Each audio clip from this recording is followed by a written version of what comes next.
Hey ladies, welcome to the Single Moms United podcast.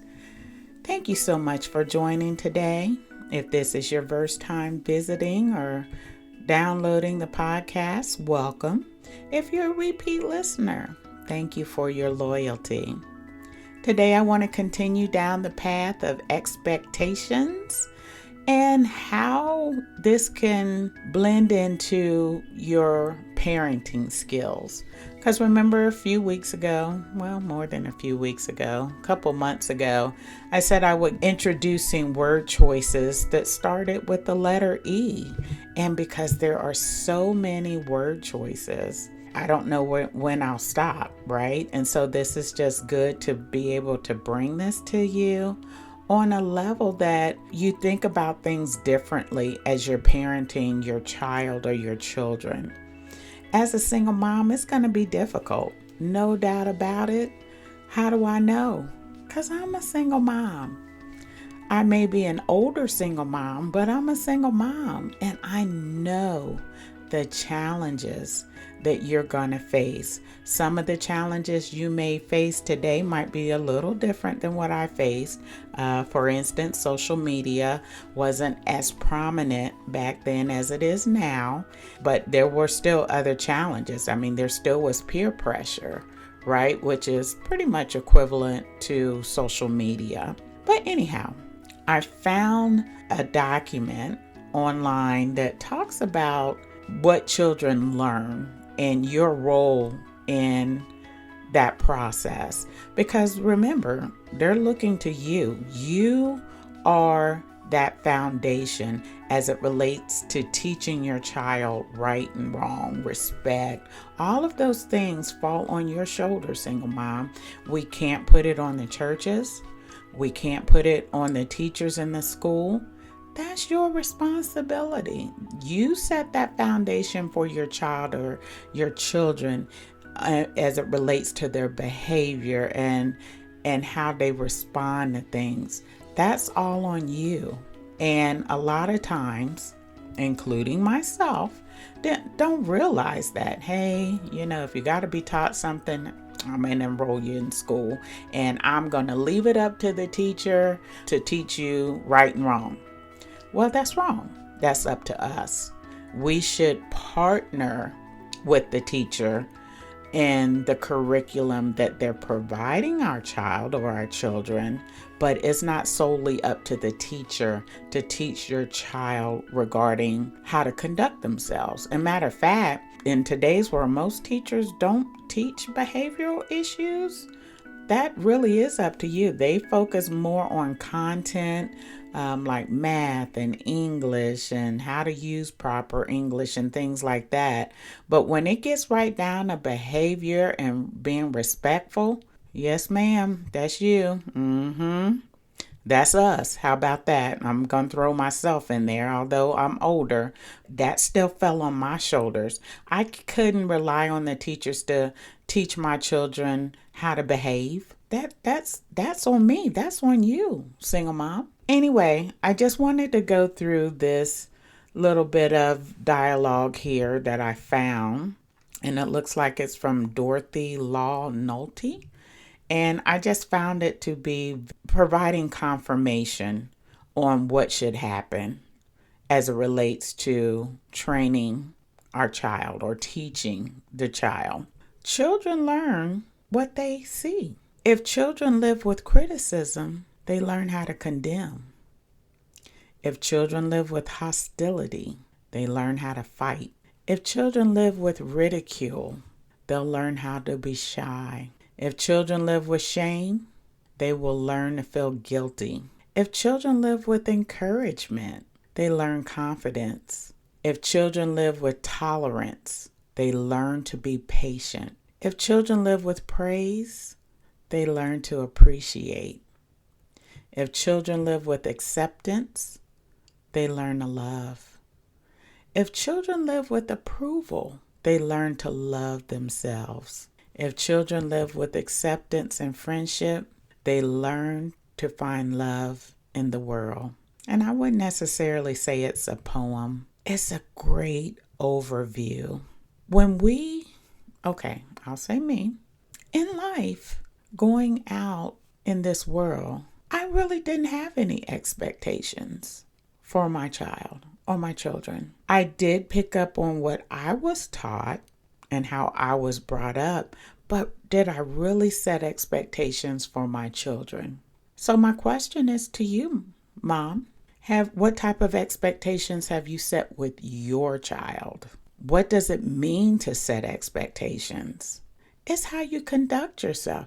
When my son started school, I did sit down and have a conversation with him. And I made it very clear his behavior, he was to be on good behavior. I told him, and I was very clear with this, I should not receive any phone calls while I'm at work regarding bad behavior. I had that conversation with him. I set those expectations. And with my daughter, I will not tolerate having the school call me while I'm working, trying to make sure you're fed and clothed about bad behavior. And guess what, ladies? Guess what? It worked. I never got one call. So if he did misbehave, they didn't call me at work to tell me about it. And I did go to parent-teacher conferences and I did have discussions. And they did say, because again, I'm not saying my child was perfect, but it wasn't, his behavior wasn't enough to disrupt teaching. And that they would have to call me at work to come and handle my business. It worked. The question is, ladies, how are you setting expectations with your children, with your child? Remember, not only are you releasing them to the teachers at school, but you're going to release them to the world. And conduct is still required. And it's positive conduct, positive behavior. How do you respond to different situations? These things are required. So how are you setting those expectations with your child, with your children?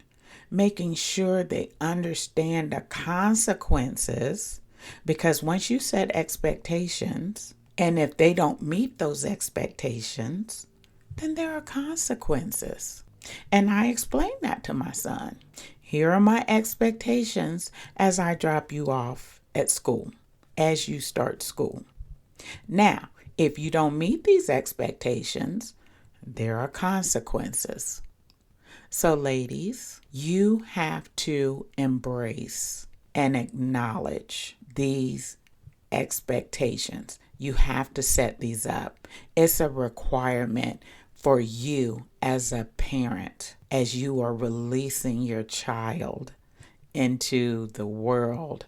And when I say the world, I'm talking about school as well, or any other place. Because when that behavior is not positive, and sometimes, well, let me just say it like this.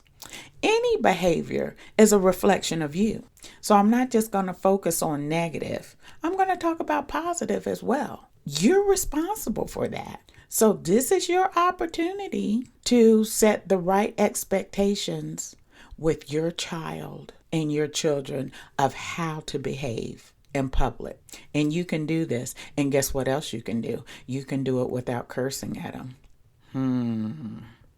You can do it without threatening them. It's just easy, just sitting down.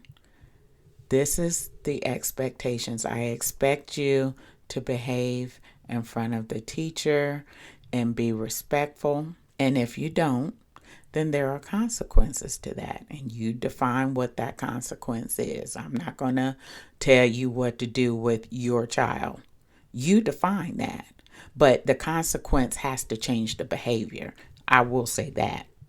So whatever you decide to do as a consequence for bad behavior, it has to align to the misbehaving that they've displayed. Okay? So you define that. At the end of the day, ladies, your key takeaway is setting expectations with your child or your children when they are not in your presence. And even when they are, ain't nothing wrong with you getting respect. Nothing wrong with you being respected. Let me just change that up a little bit. You deserve respect, whether they're in your presence or out of your presence. That behavior should stay the same, period. Hopefully you found value in what I just shared with you. I'm sure this little outline is somewhere on the internet and you can Google it. But it's such a good foundation for you to set because, again, your input of what you allow in your home is going to be the output in public. And I think so many moms forget that. Things you do inside the house is eventually going to come outside of the house. People are going to see this behavior. And it ain't going to be a shock. Oh my God, so-and-so did this. Well, they always do this in the house behind closed doors. Now everybody can see it. So ladies, set that expectations with your child or your children. I hope you enjoyed today's episode, Expectations, and tell another single mom. And again, I challenge you, put that phone down for at least an hour a day and spend time with your child or your children. And if you have multiple children, then it's an hour per child. All right, you guys have a fantastic day, fantastic week, and an excellent month. Take care.